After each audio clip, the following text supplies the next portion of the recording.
Hey everybody, this is Jason with On the Play Games, and today we're going to be talking about two different games. You'll see timestamps down below as we get into the nitty gritty. The first one we're going to talk about is actually going to be Riftbound this time. They just had an 1,833 man regional qualifier in Vancouver, Canada. It was really awesome to see the live gameplay. I took some note of what people that were watching were posting in the comments, and we're going to talk a little bit about that. Also, look at that top 8, and there's some great takeaways for what I would call above the fold, if you get the newspaper analogy. Above the fold headlines, Deanna did really well. There was a surprise in the finals. Sure, most of you know about it, but we're going to talk about it. And the prevalence of chaos or purple in the top 8. Is purple a problem? And there's more bans need to happen with cards, that kind of stuff. And then the below the fold headline, we're going to look at those 11 and 2. That seems to be where the bubble, there were 3 that looks like 3. I'm going to talk about some of the records in the top 4 that seem to have, there's something wrong with them. Or I'm going to get one of y'all to tell me why I'm not seeing it the right way, or let me know I am seeing it the right way, because I'm not quite sure what I'm looking at when I look at these records in the top 4. But it does seem to be a jump where there's an extra round that is represented in the record. Then we're going to look at those 11 and 2s, because at least 2 11 and 2s made it into the top 8. I believe 3. I believe the Master Yi was also 11 and 2 after Swiss. And the 11 and 2s that didn't make it. It goes down to like 14th or 15th place. So there's like 5 or 6 that didn't make it. And what those lists look like, how that could have changed the conversion rates for certain champions. And we're going to take a deep dive into that. Then we're going to talk about the largest planetary qualifier in the eastern half, I believe, of the United States, definitely in the southeast, and I believe it's the second largest planetary qualifier we've had in the United States. Okay, maybe even as broad as North America. I think Canada and Mexico haven't even had one that has been this big. There's only one in Portland that I saw that was bigger, and Atomic Empire once again brings in over 100 players for their planetary qualifier. They've done it every single season. So Durham, North Carolina definitely has been showing itself to be a pretty nice hub for Star Wars Unlimited.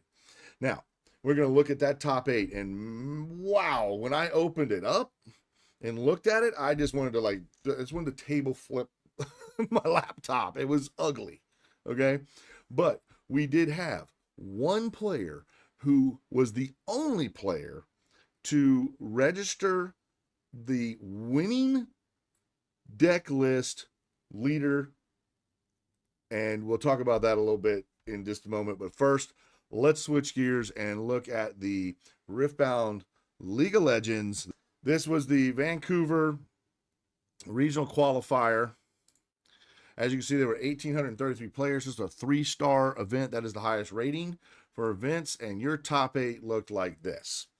Now, what I want you to notice is not everything's purple, but 5 out of the top 8 players were purple.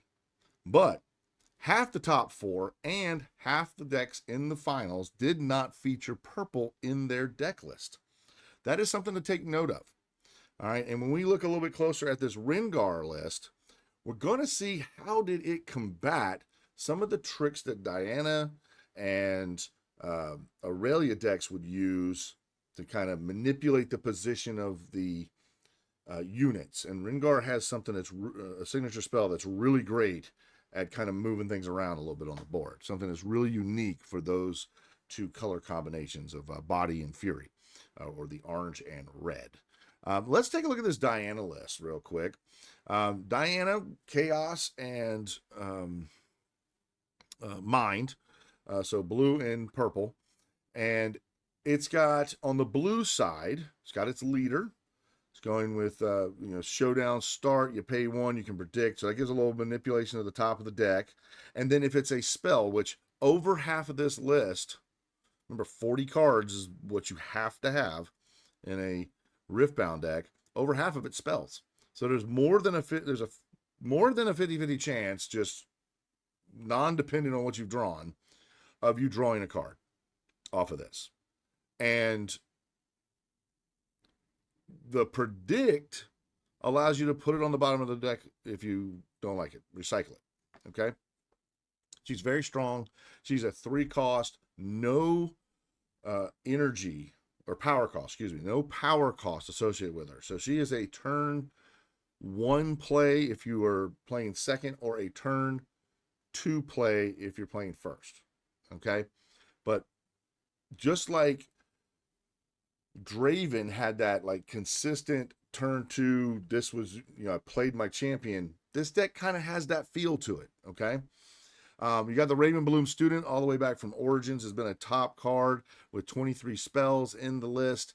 It's got a lot of gas as far as being able to grow this thing into a giant unit.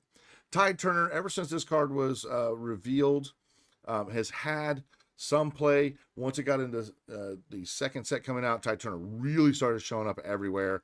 It's a hidden card, and then when you play it, you can choose a friendly unit, move the Tide Turner to where the friendly unit is. So if it's in a base or another base, you move it there, and then you take that unit and you move it where the Tide Turner was. Okay, so you can take a big unit that's sitting on another base and play the Tide Turner, and then move that unit over to that base if it was battlefield. Excuse me, I'm stuck on Star Wars there. Battlefield, and if the Tide Turner was hidden there, you can then move it over and change that might that's there, maybe in the middle of combat. All right, or if you've moved a unit into a battlefield and you want to bring it back to protect it, bring it back to your base, you can just play Tide Turner. Tide Turner will move up to that battlefield, and you bring that larger unit back, and Tide Turner can hold that battlefield if the opponent doesn't defeat the Tide Turner. All right, but you also are able to manipulate and move your unit back to protect it. So there's a lot of different things you can do with Tide Turner. Traveling Merchant is going to give you that discard then draw, so you're filling up your graveyard, which is really good. I'd said graveyard, but your trash pile when you're playing Fizz, because Fizz lets you play things out of your trash and then puts it back in your deck. So it's a nice way of cycling back cards into your deck. And it also is a turn 1 play that usually will move and take a battlefield, especially if you're on the play and playing first. And then you're drawing a card. So you're going through your deck, you're cycling it, you're playing Fizz, you're playing the card, and you're putting it back in your deck, and you just kind of keep on going. Then we've got Vex Apathetic, definitely an insanely good card at 4, no energy, no power requirement to play this. It's a 4 might. Yesterday I was playing in one of our local shops, and one of my fellow players of TCG card games of all sorts, and an excellent player just overall, brought up the fact that 4 cost 4 might is like, I think he did the chef kiss. Perfect, right where you want to be.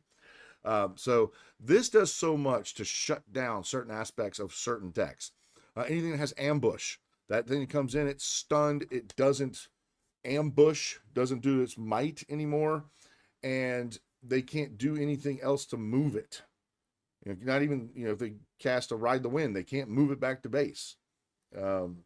Flash doesn't move it back to base. So Vex is really good with that. Also, anything that has accelerate. Yeah, you put it in play, but you can't accelerate it, and even if you did, it would do no damage. Its might wouldn't be dealt.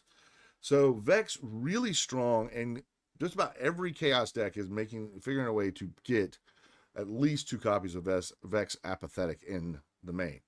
Then we got Hui. This, if you notice, other than the Raven Bloom Student, Hui is the only other unit that they're playing 3 of in this list. All right. She does it all. Half the time she's going to discard a spell and draw you a card, which is going to make your Fizz even better. Right?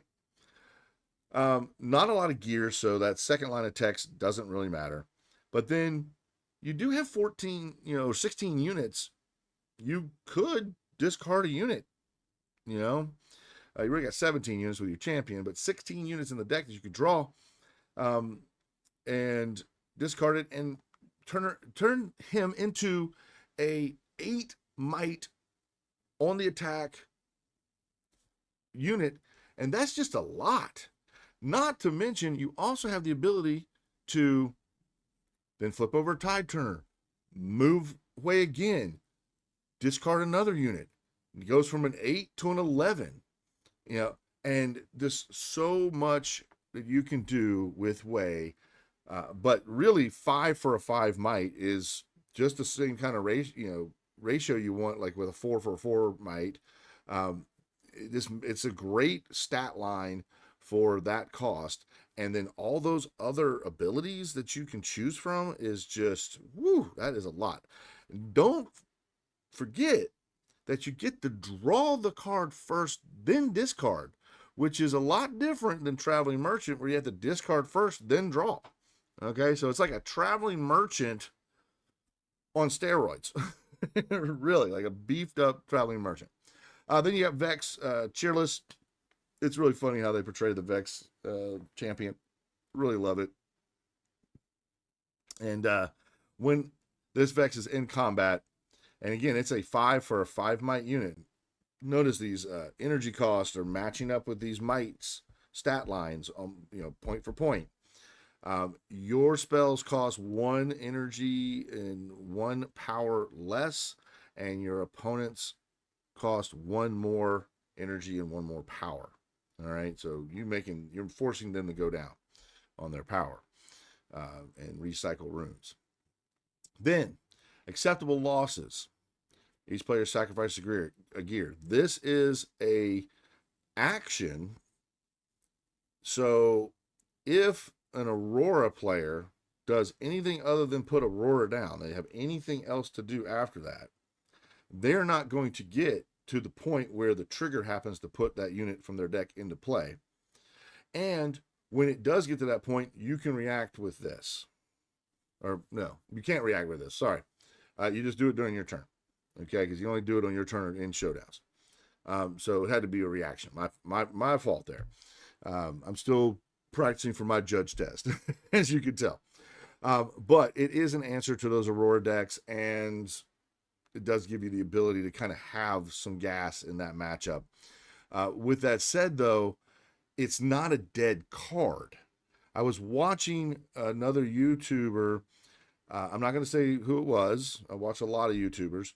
But they were saying acceptable loss, and where is it? Turn to dust. Were just like cards you played, and if you weren't playing against an Aurora deck, you just had 3 cards that were dead, and you just had to play a matchup.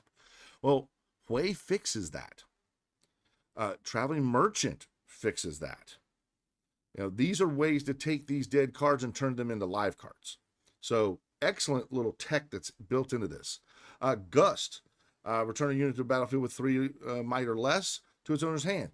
You can put something back into your hand, or you can push something that first turn play when you're on the draw, or when you're playing second, excuse me. You can gust their thing away, prevent them, take that tempo away with the gust. Stack deck for that manipulation of the top of the deck. Stupefy is just a great way of drawing cards, plus it's a combat trick all in one. For a cost of 1. I don't think there is a deck that plays blue or mind that doesn't run 3 of these. And, I keep trying to find a way to cut them from my list because I'm a Victor player.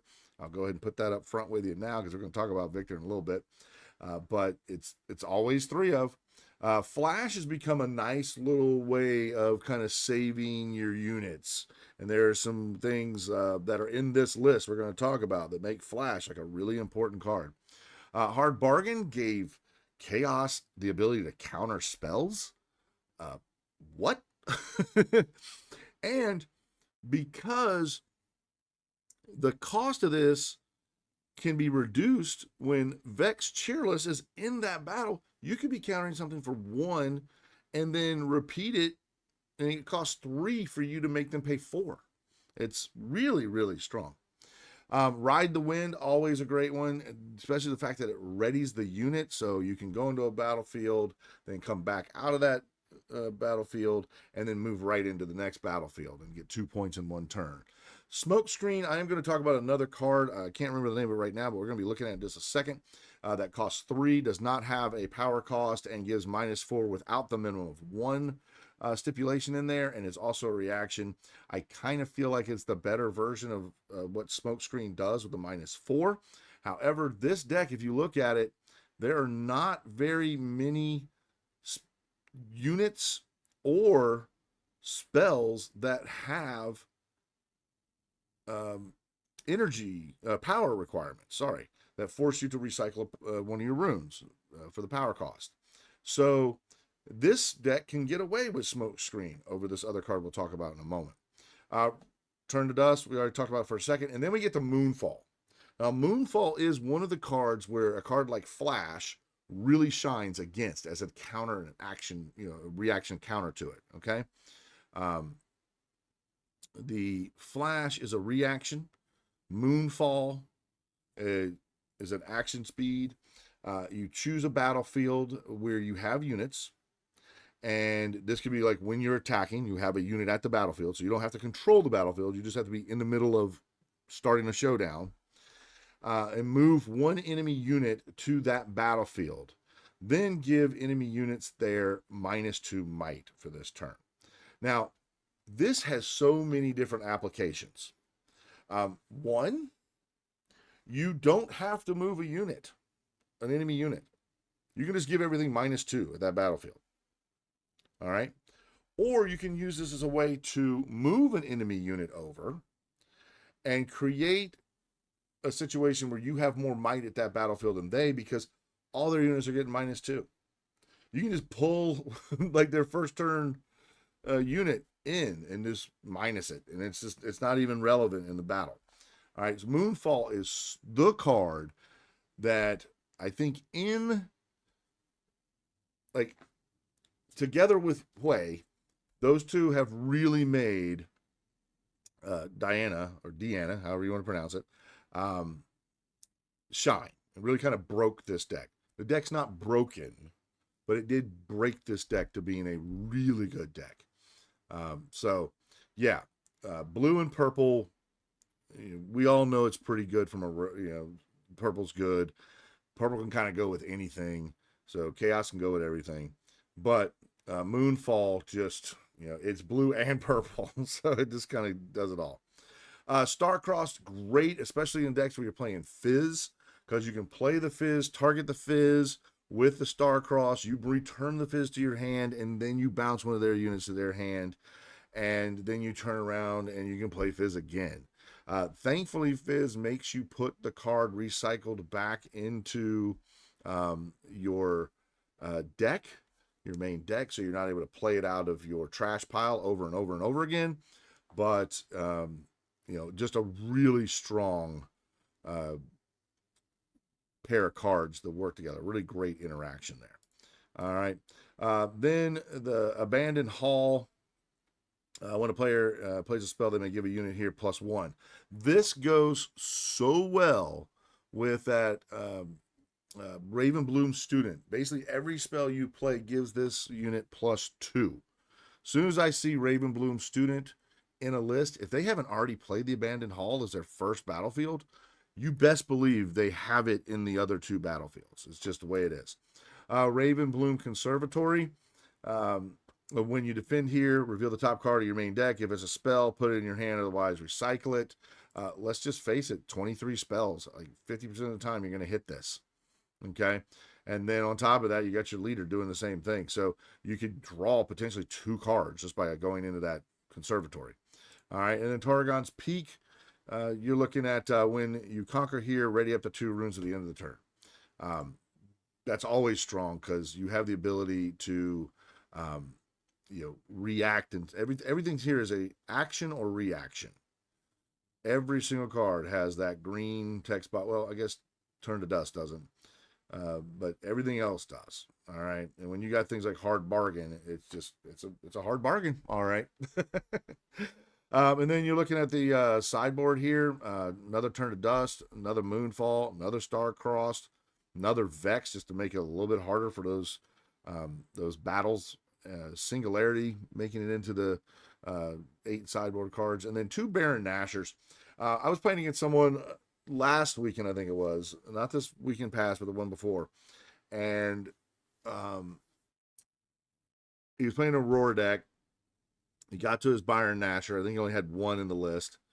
And it turned the game from like it almost felt like you needed 9 points to win instead of 8. Because you had to get all 3 of the battlefields.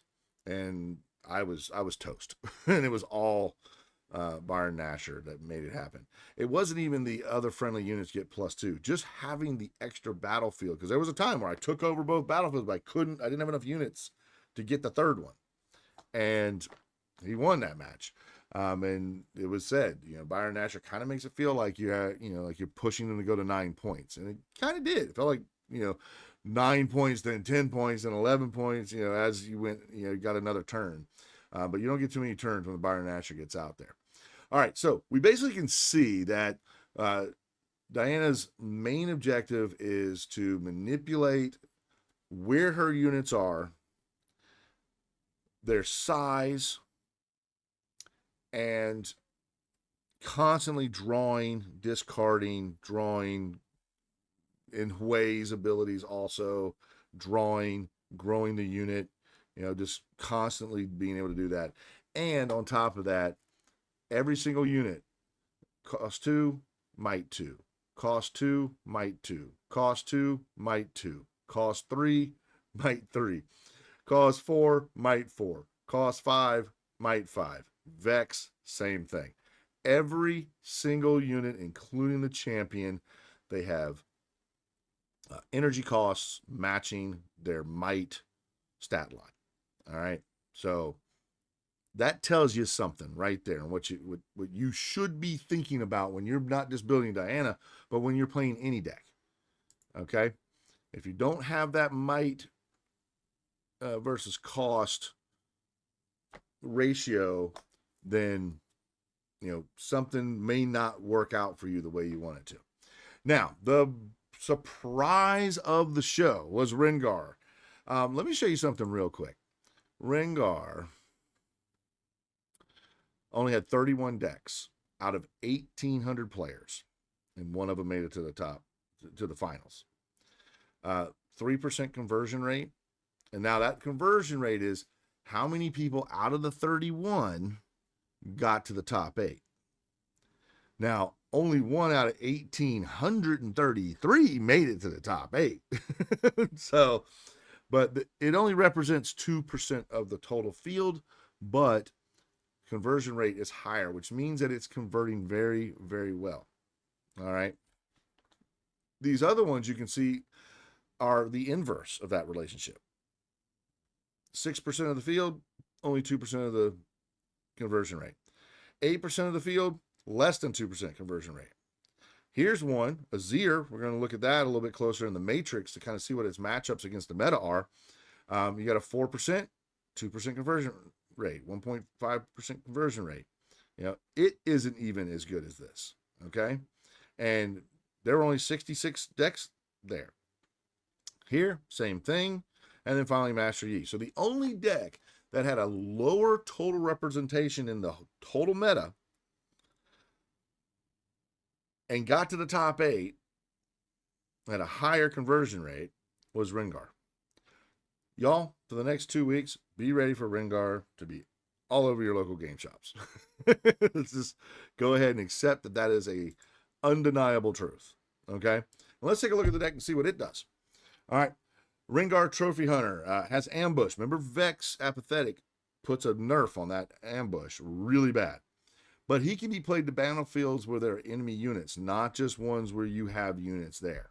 Okay? Can't go to open battlefields with that, but can jump into a fight if your opponent is trying to come into a battlefield. All right? Notice the energy cost versus might. That is huge. That is a very powerful unit. All right, for what it costs.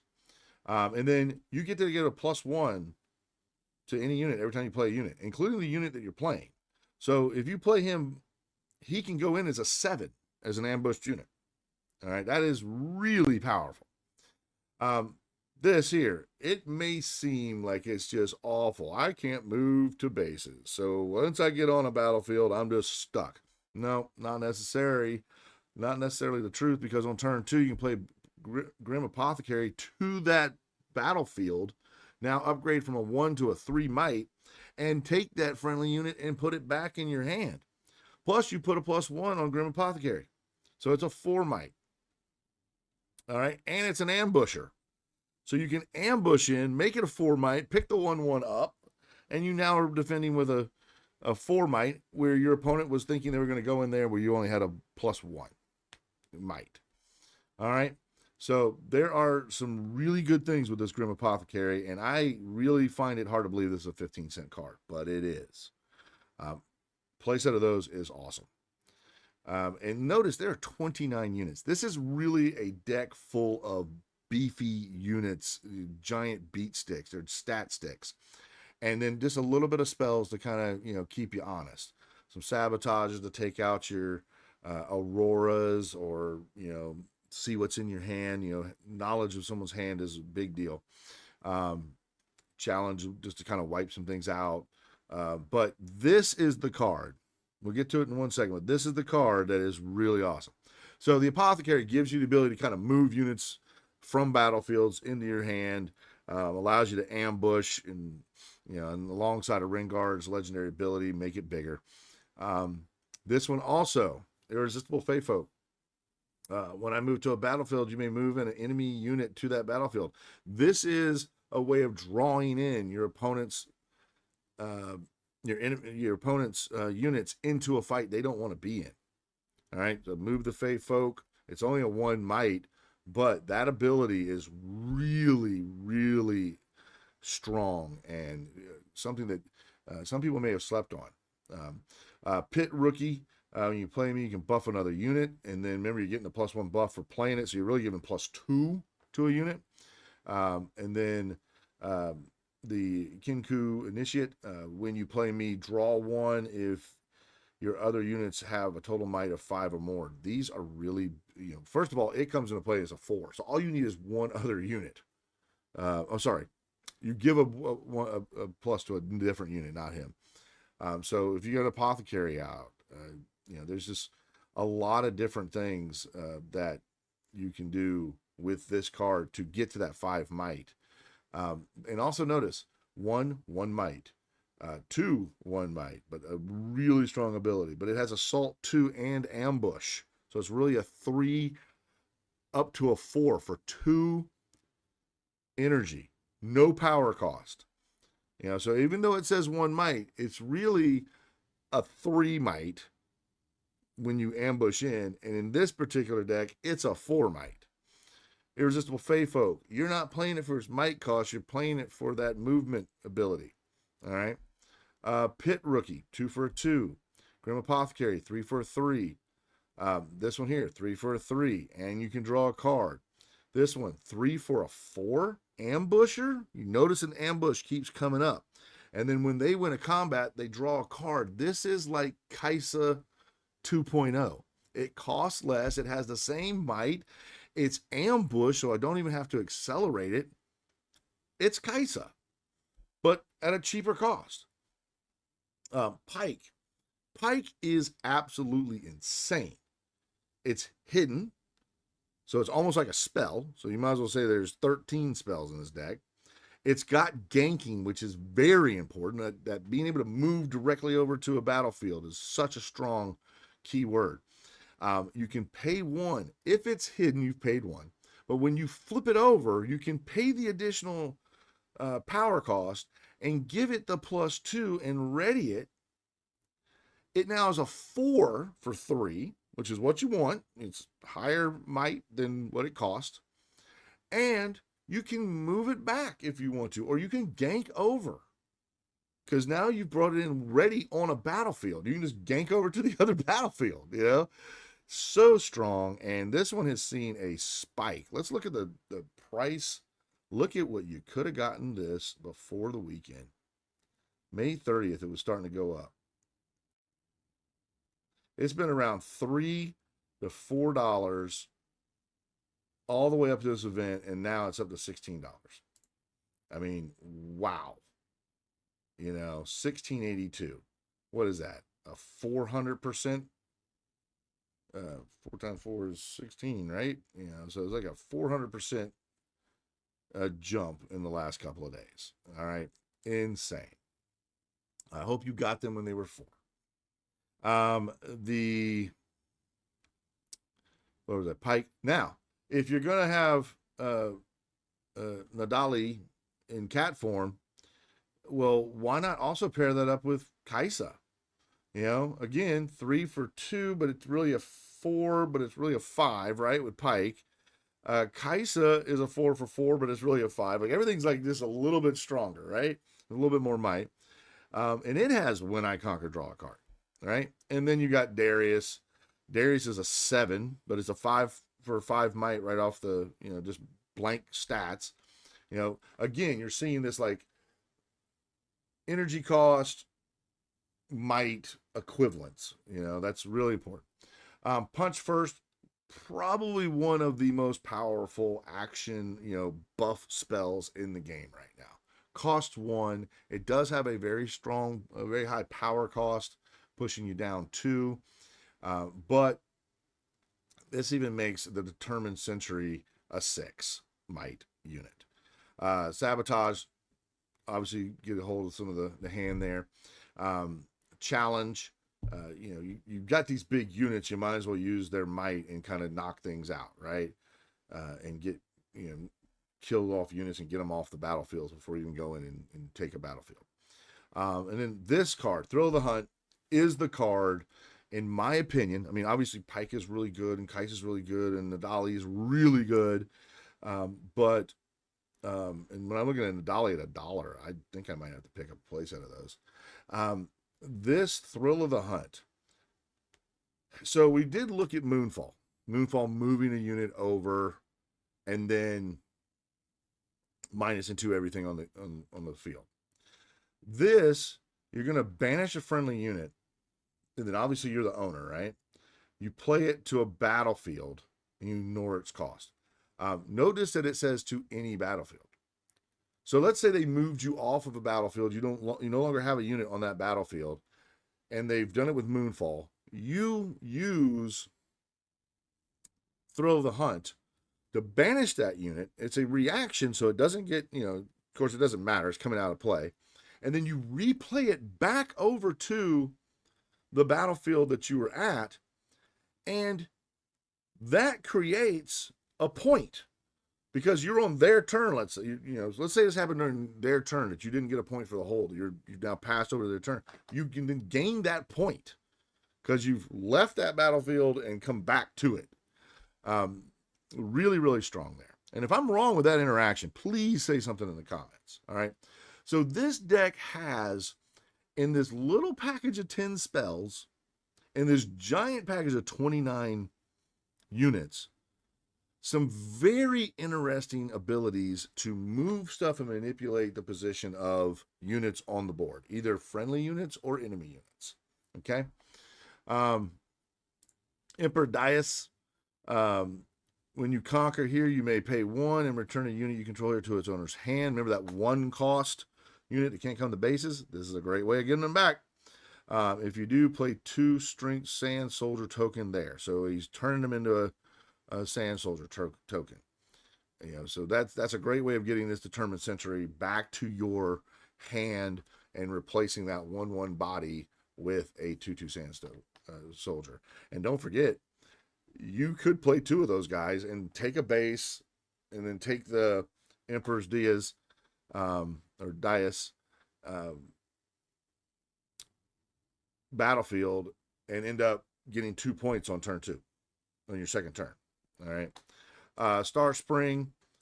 This one here, first time a player plays a non-token unit here each turn, they may move another unit they control here to its base. Just a great way of you know, manipulating again where your units are. And then at the start of each player's beginning phase, that player gains 1 point. So it's a way of just making the game a little bit faster. And you can imagine this is a very fast deck. The units are very low cost. Matter of fact, turn one play, turn one play, turn one play, turn one play. It's got 1, 2, 3, 4. It's got 12 turn one units. Not very many decks have 12 turn one units that they play. All right.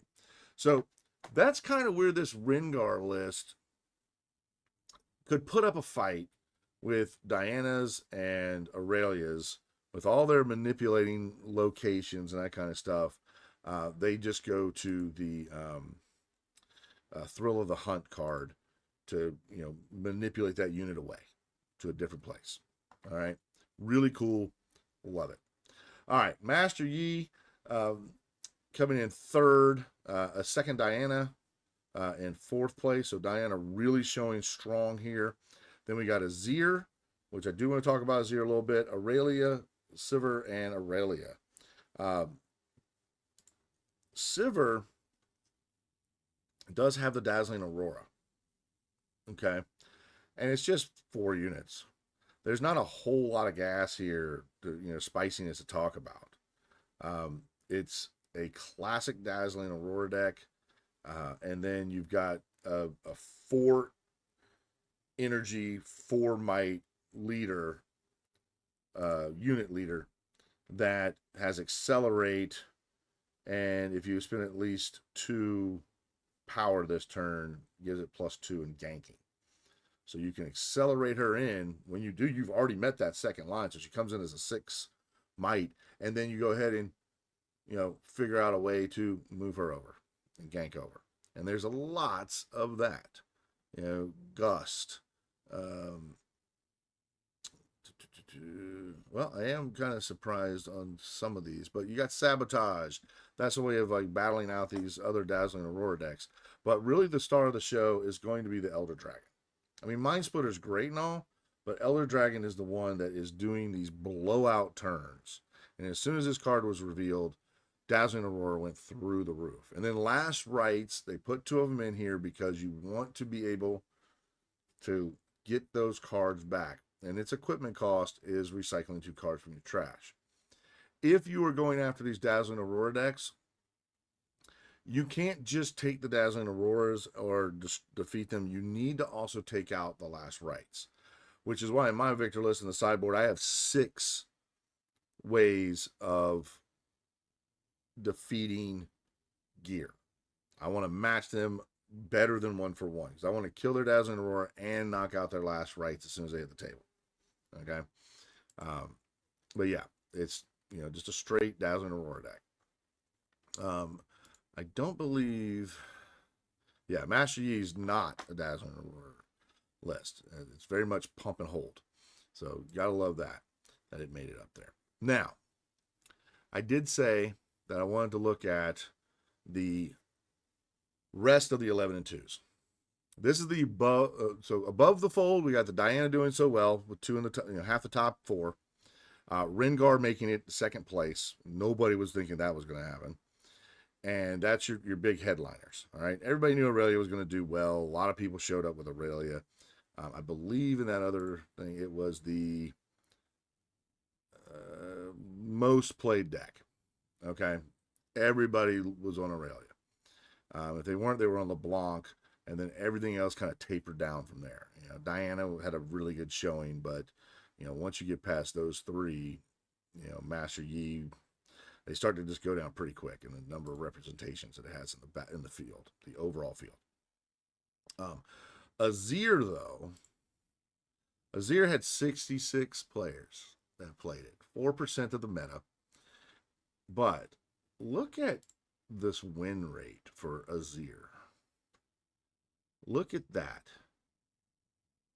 Yes, there's a lot of 50-50s, but there's 1, 2, 3, 4, 5 favorable matchups. Of those is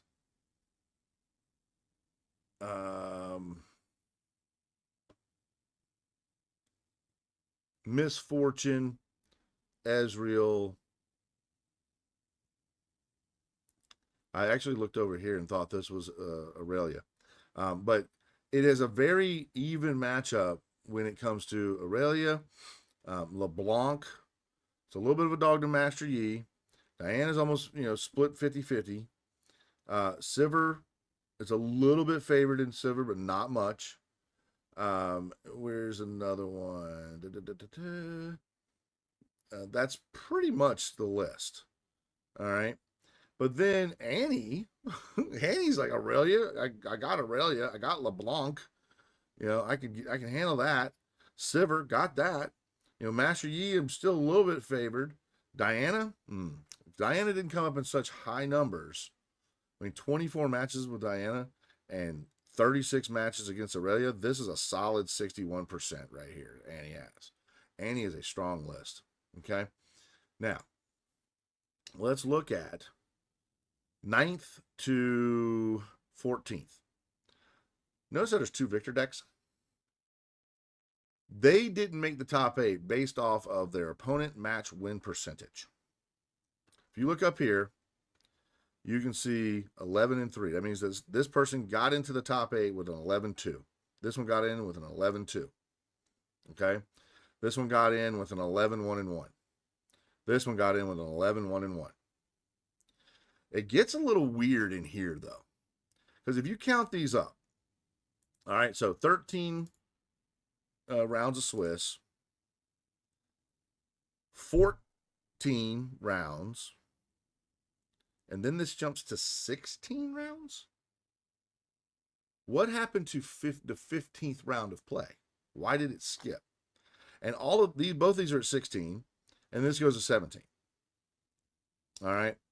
So it does make sense that this should go to 12 wins, but that means there's something here that's messed up in this 2 and 2. Or it makes sense that this should go up to 12 also for wins, because they lost here. But this one, has 16 matches played. So I'm seeing something wrong there. All right.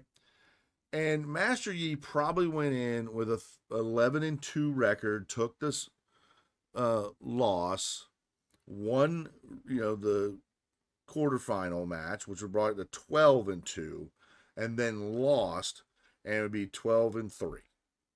Okay, so there were 3 11-2 matchups. Annie was an 11-2. She could have gotten in. Very strong showing there with prismatic ism. So, but then 2 Victor lists. I actually played this one myself yesterday at one of the local shops. And it has a lot of really cool lines to it. But look down here. 11-2 Rengar. Almost had another Rengar go into the top 8. That would have made its conversion rate like something like 6% or something. I mean, it was, just imagine tapping that in again. That would have been a 6% conversion rate. That's insane. That's insane for it to be potentially 6% with only 2% of the meta represented by this deck. But yeah, these 11-2s that are 9th through 14th place, there was another Aurelia that could have made it. All of these decks missed just because of their opponent match win percentage. And when you have 1,800 plus players, we're talking like fractions of a percentage difference. All right. So we could have seen 2 Rengars. We could have seen 3 Aurelias. We could have seen Annie pop in there. We could have seen 2 Victors go in there. We could have seen a Fiora. Don't look at just the top 8 is what I'm getting at is don't look at it just the top 8. That's the above the fold, like shiny, the shiny stuff they put in the window, the window dressing. Look at the rest of the decks that were on the bubble. All right. And then here, look at Annie. Yeah, couple Master Yis all sitting at 10-1-1 going into the last round. They just needed to win that last round, and they would have been in the top 8 because 11-1-1 got you there. All right. So these are all decks that are really close. And this is all the 10-2-1s are decks you should look at as potential top decks to play. There's Ezreal. You know, I hope they submit that list. I want to check out that one. Another Rengar. You know, you're talking like one loss away from there being two If they had won the last round, they would have been in the top 8. Okay, so a really, really tight percentages were the difference between being in the top 8 and not. So I don't want anyone to take just, you know, you might want to even look down to the top 32 lists to kind of get yourself an idea, because right at 32 is going to get you your 10 and 3. All right, everyone else is, you know, these 10 that could have been 11 1-1, and this Rengar could have gone into the top 8. Here's another Rengar, could have been in the top 8. Now, there's a lot to be said for how strong that Rengar deck is. Another Rengar. You know, just the bubble didn't, you know, busted his bubble. So anyway, the big news, Diana wins it all. Rengar really shows its teeth, and they were a lot of different decks, different champions that could have been in that top 8. Just a little bit of difference in the fortunes of the opponents that they played against, and we could have a lot different top 8. So this was a really, really good event to take a look at the top 32 and see how diverse the meta is. And we do have a rather diverse meta. There's a lot of non-purple in here, a lot. So, you know, top 32 decks, I'm going to count it real quick. 1, 2, 3, 4, 5, 6, 7, 8, 9, 10, 11, 12, 13, 14, 15, 16, 17. Right at like 48% of the top 38 decks had chaos. That's not crazy. I mean, it is a lot, considering there's 6 colors to pick from. But you got to pick 2 of the 6. So, you know, just rolling the dice, you would get 33% of the time, right? You'd end up with purple being in the combination, I guess. So, you know, it's not crazy that, you know, there are some things about purple and chaos that you just have to be aware of in this meta. So keep that in mind. All right. With that said, we're going to now be switching over to this side. Woohoo! Where is it? Right there. And we're going to talk about the largest planetary qualifier that we have had in the eastern half of the United States, and the second largest one that I can find, just kind of going through the first 3 or 4 pages of the competitive hub. And we're going to take a look at that top 8. And really, if you haven't looked, which I would not be surprised if everyone I'm talking to has looked, this is what we got. And I'm just going to say gross. You know, Boba Fett dominated this top 8. But the real unsung hero is Aurra Sing. Check out the meta breakdown. This is the Planetary Qualifier, Durham, North Carolina. This is the Atomic Empire one. Boba Fett represented 15% of the meta. Now, you can see when you got such smaller numbers compared to 1,800 person event that happened in Canada for Riftbound, the percentages of what a deck can represent can go pretty high, right? And so we got a 15% representation, 16 out of 107 were Boba Fett, 10 out of 107, so almost 10%, but really closer to 9% were Lando Calrissian. Dedra was right up there, you know, only one less than Lando. Dedra has really pushed into the mainstay of the meta. However, Dedra only got into the top 8 one deck. All right, now that is 12% of the people playing the deck got into the top 8. That's pretty good. And it's, but when it looks at Boba Fett, you know, wow, a third of the people playing the deck, almost, You know, if you played a Boba Fett, you basically could roll a. Do they make 3-sided dice?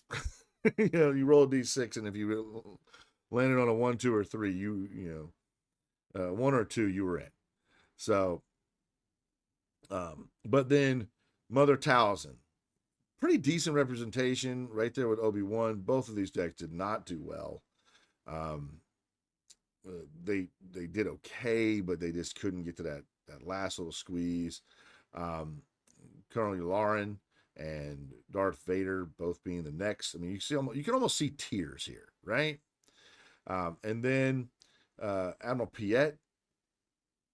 And then we get all the way down to, where is it? Oh, wait, hold on. Oh, wait, we're almost there. Oh, one person brought Aurra Sing, and one person took it all the way. 100% conversion rate, 100% top 8, won the whole thing, and only represented a little bit less than 1% of the total meta with Aurra Sing. So let's look back. We got Aurra Sing Data Vault. Let's have a quick look at Aurra Sing Data Vault. Oh, excuse me. We're actually going to do this in a little bit different order. Because there were so many Boba Fetts, let's look at some of the different Boba Fetts. All right. This is the Boba Fett that came in 7th place. Boba Fett Blue.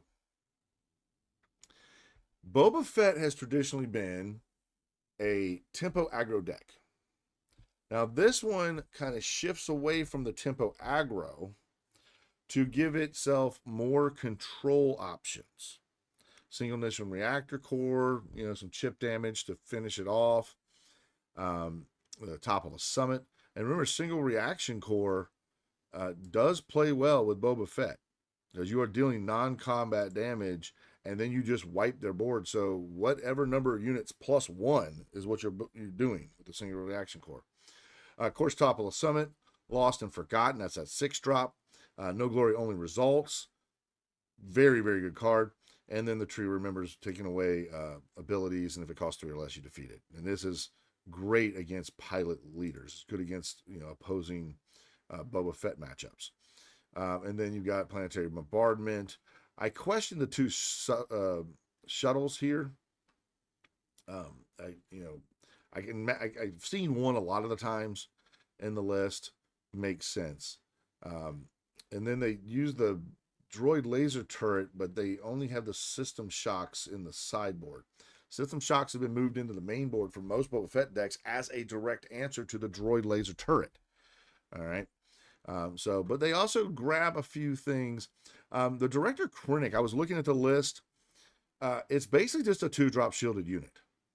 There are very few cards that have a win defeated trigger. I'm trying to see, it's on the fence. Wasn't punishing one. Governor Shuttle? No, that's one played. Onyx. You can gain some life there, and you cost 1 instead of 2. So that's kind of nice. And then the Droid Missile Platform, that would cost 2. So a little bit. There's like 6 units in this thing that have win defeated triggers. So you're not getting a crazy amount of value out of the Director Krennic, other than the fact that it's just another turn 1 play that this deck needed to, you know, get that tempo going.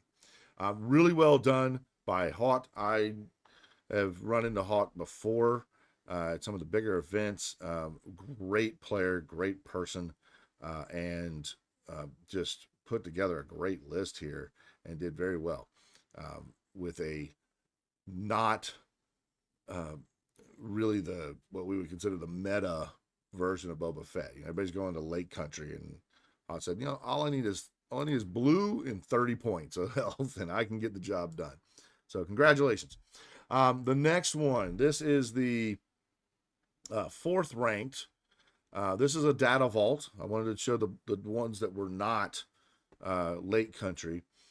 Data Vault's going to have a little bit of an advantage over the Dedras, because they just have more cards than Dedra has answers. All right. The ability to restock your deck and keep going is gone for control lists. So this one kind of can push to the late game. One thing I did notice with this one here is that there was no aggressive negotiations. And I believe it lost to a Boba Fett. Yeah.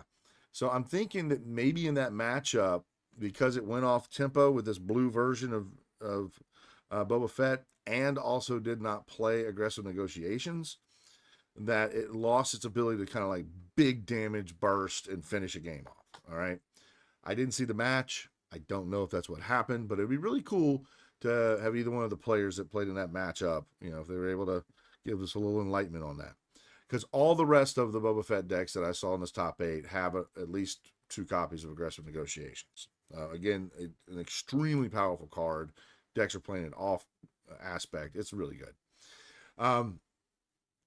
I've been noticing that Outer Rim Constables have been coming into these deck lists, and the turret has been kind of taking the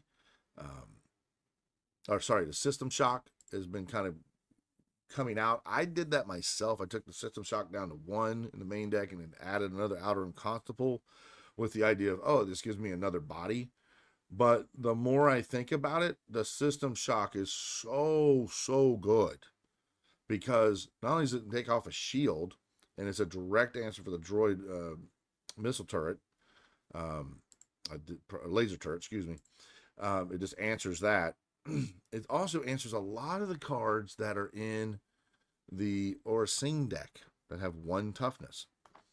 So, and then it also gets to apply a point of damage, which can be what is needed for when you flip the leader, deploy it as a upgrade, and do the top of the summon. Remember, top of the summon is only doing damage to units that have a point of damage done to them. They have to be damaged units.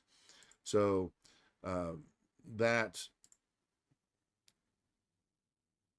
System Shock kind of plays 2 roles there. Answers a lot of 1 toughness units that have Sentinel or shielded units, overwhelm, those kind of things, but also just applies a point of damage.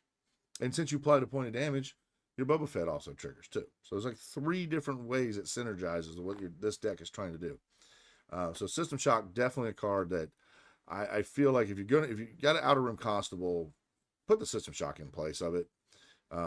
If you got 2 System Shocks and you want to go up to another, have 3 or 4, all right, now you can throw some Outer Rim Constables in there. But that System Shock is so needed, especially when things like Mother Talzin and Aurra Sing are being played, because they're going to kill the Outer Rim Constable every time. Craving Power, just an amazing card. Takes the place of Overwhelming Barrage. Really good. Planetary Bombardment goes really well, just because of the fact that you're playing 3 Devastators. You definitely, I've seen some decks that, we're going to see here in a minute, Boba Fett decks that don't play Planetary Bombardment in the main deck, and then there's other ones that play 2. I kind of lean towards the play 2.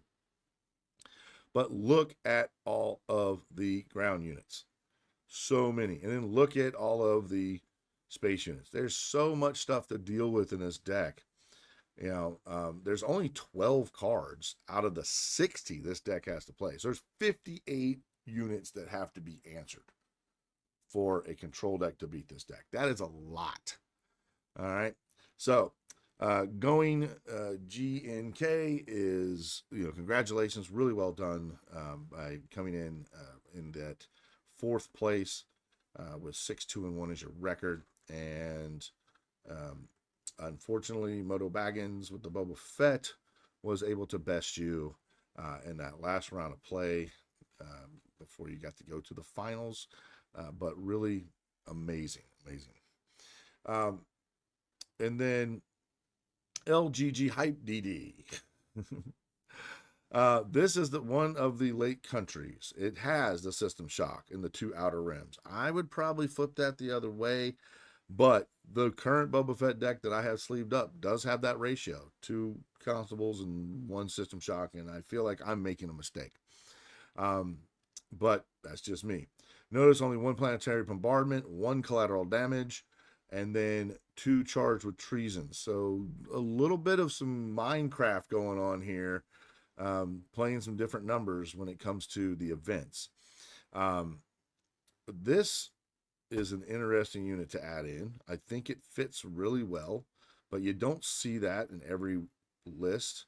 But yeah, going down an IG 2000 to bring this in so you can play this for 3 instead of 4.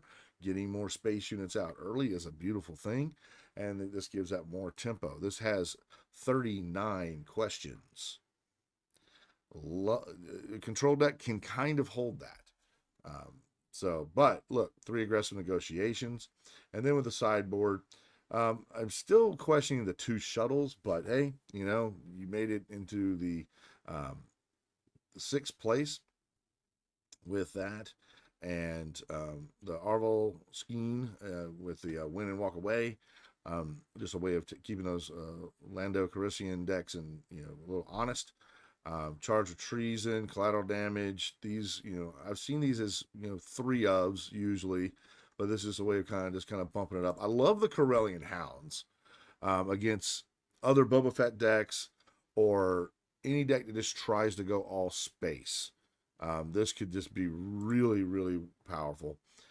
But we really don't have as skewed of space pilot leaders as we used to. Even the Boba Fetts are kind of like both ground and space. So the Corellian Hounds, I think, is a really cool tech, but well, I'd like to know how useful that was. You know, how many times did that come in and just like clutch 5 points of damage and you win?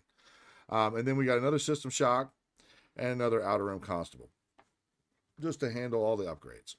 So Obi-Wan Kenobi was not in a good place at all.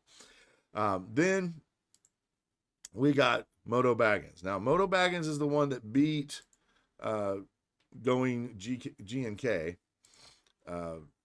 And this one has 3 aggressive negotiations. It's got 2 System Shocks. It has 2 Outer Rim Constables, a nice little 2-2 split. A 3rd System Shock, not a 3rd Outer Rim Constable, leaning in that direction. Also, no planetary bombardments in the main deck. Did not rely on that, and I think that's a good thing. Like I said, I've been playing Boba Fett for a couple weeks just to kind of, you know, check the deck out. I stayed away from it for the longest time, but the Devastator into a planetary bombardment hasn't been there the way I wish it was. All right. And then we got the prototype droid, you know, a 4/3. It's just it just races well, you know. Tide Bomber gives you your Boba Fett activation on turn 2 right off the rip. Droid Missile Platform, also a 4-powered unit. It just races well. So yeah, those 2 are really good. And then the Punisher one has been in almost every list, and Droid Missile Platform is in almost every list. I meant to say IG 2000 though. And then the TIE Bomber is almost in every list. The only risk you run with the TIE Bomber is an ambush space unit coming in and wiping it out. That's really it. And there are some of those to look at, and we're going to look at those in just a moment, because we're going to get to the Aurra Sing, but I want to look at the Dedra first. All right. This Dedra list is the only one to make it, but I want you to look at the number of units. There's 20 total. And when you look at the units, they start at 3 cost. This deck does not have a turn 1 play other than activate Dedra and do 2 points of damage to your unit, and then, or draw a card. Okay, that's it. That's its only thing. So it doesn't mind if it goes second. And it's probably going to pass and hope you play. It almost is going to have like that Quinlan Voss kind of vibe to it in that first turn, you know. 27 events, and then quite a few things here to handle units. But even if I count up these 20 and you got that's 47, that Data Vault deck, the Boba Fett Data Vault, it's just going to have more questions than this deck can make answers. And when we look at the Aurra Sing, you're really going to see that exacerbated. And how fast it can come out and force this deck to have to just start throwing answers immediately. So, yep, we got the Sentinel and Saboteur unit. The Saboteur is really great because it gets rid of droid laser turrets so well. Sentinel and creating credit tokens. Those credit tokens come in really handy when you're playing things like Annihilator, Honan, or Hona, Raid 2, Restore 2. Just gives a little bit of life there when you're doing the race. Some Sentinel here with that. So some Sentinel units, a little bit of life gain, and some credit token creation. That's really going to play in the favor of this deck. And then it's things like Crushing Blow, all right? That cost 2 or less. If you're doing 2 points of damage, then Knowledge and Defense comes in really handy. It kills most 2/4s, and you replace it with a card, okay? Let's call it War. I think it's 2 and 2 or 3 and 2. You know, that's up to 5 damage to something, depending on if they took the 2 damage and prevented the card draw. You got the Lost and Forgottens, because, why not? Because you're healing your base. And then No Glories, Planetary Bombardments, Single Reactor Core, Single Reactor Ignition, and then the Tree Remembers. All great. And then, of course, Condemn.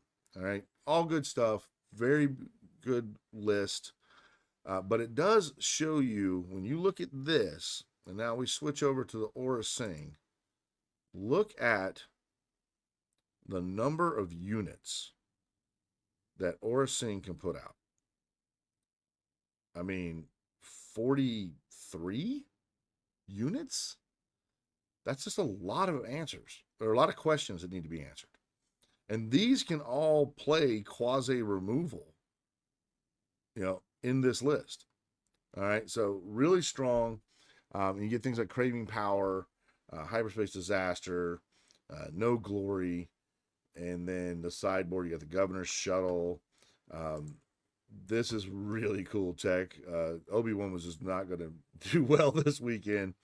A second Annihilator, your third copy of Condemn, a second Hyperspace, Ray, and then another Tree Remember. So really, really strong list in that it just has a lot of cards. It's going to, if it can live through the whole game and make it to where the other control deck, the other Dedra, cannot kill it, blow the battlefield up, or blow the now I'm stuck on the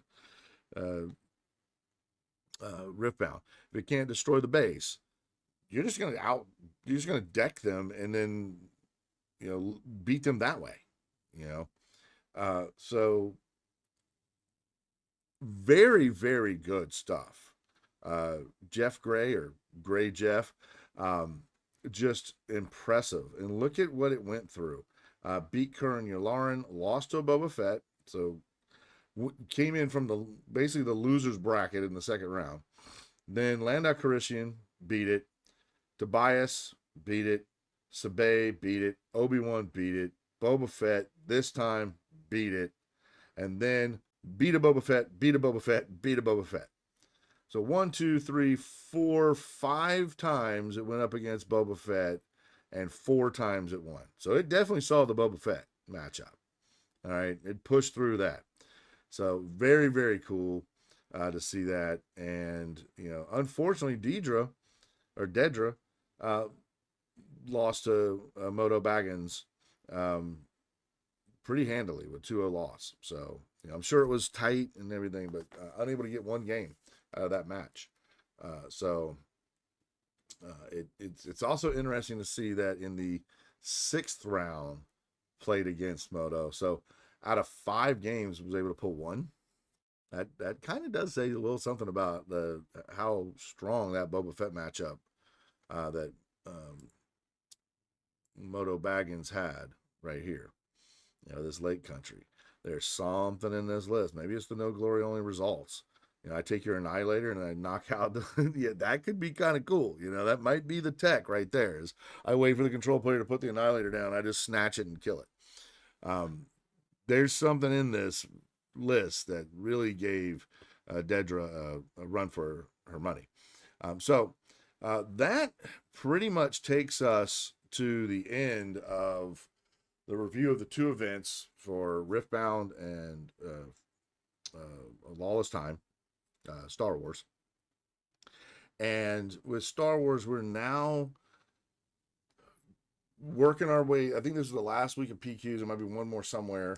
And then we have in the second week of July, so the whole month of June is kind of wide open here.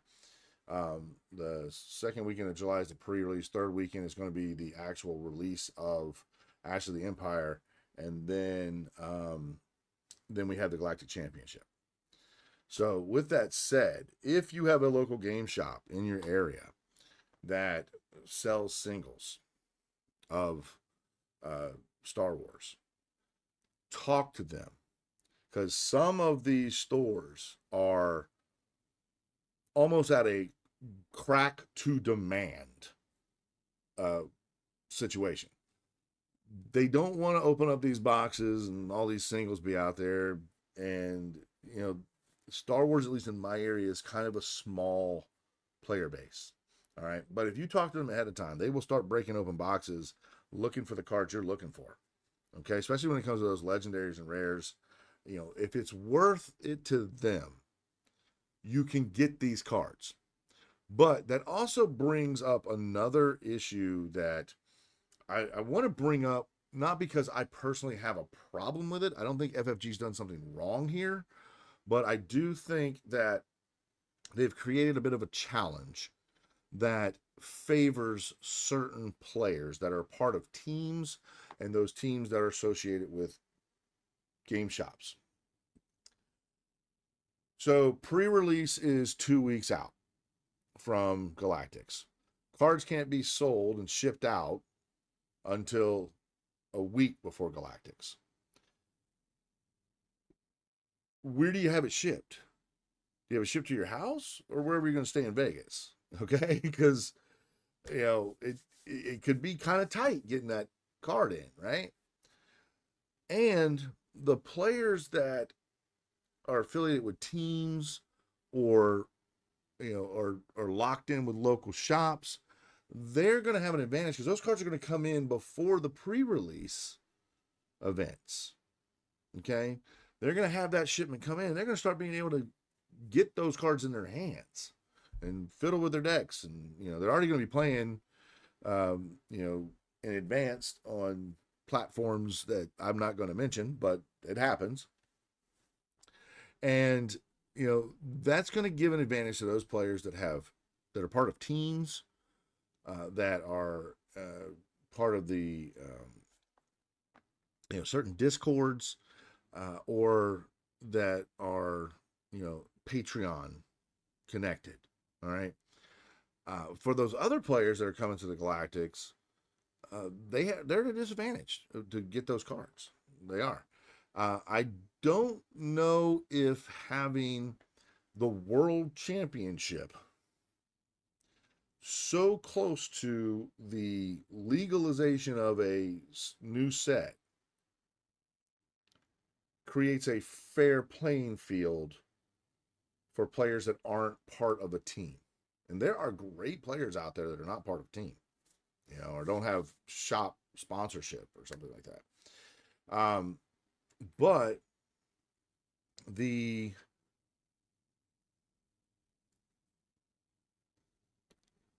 challenges of building premier decks with such a short window, or getting proficient with draft, because remember there's going to be a draft portion of the Galactic Championships, is intriguing. So there's a balance there. I mean, I feel that.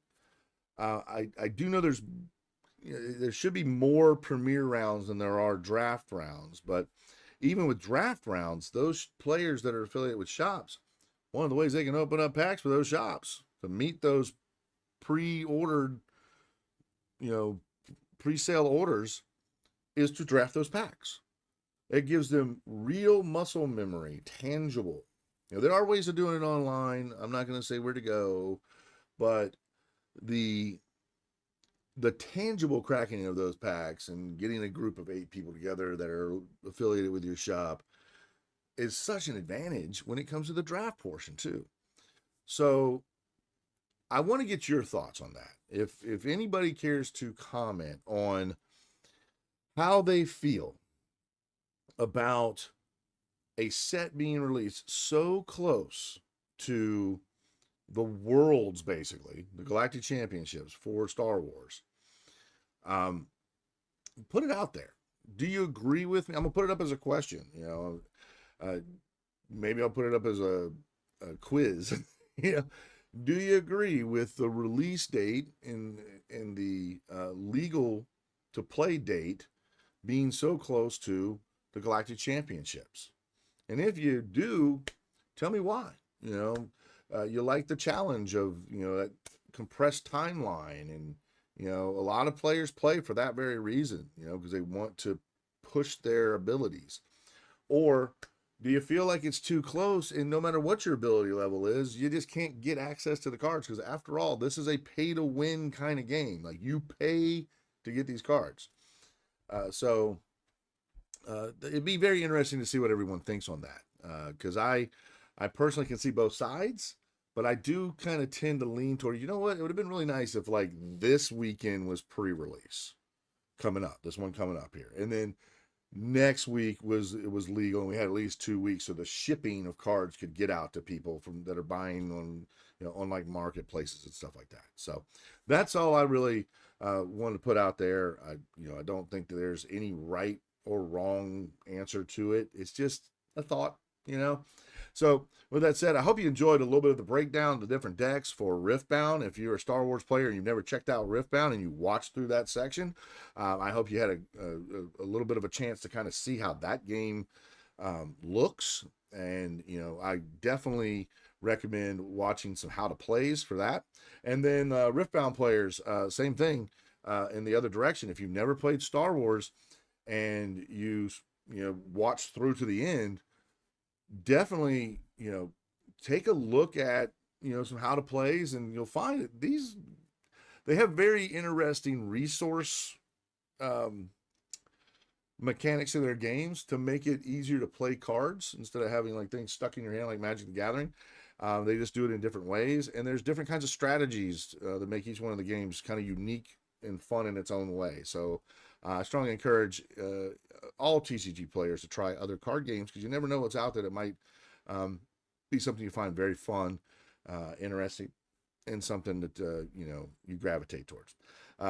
As always, this is Jason with On the Play Games, and whether it's day or night, may you have a blessed one.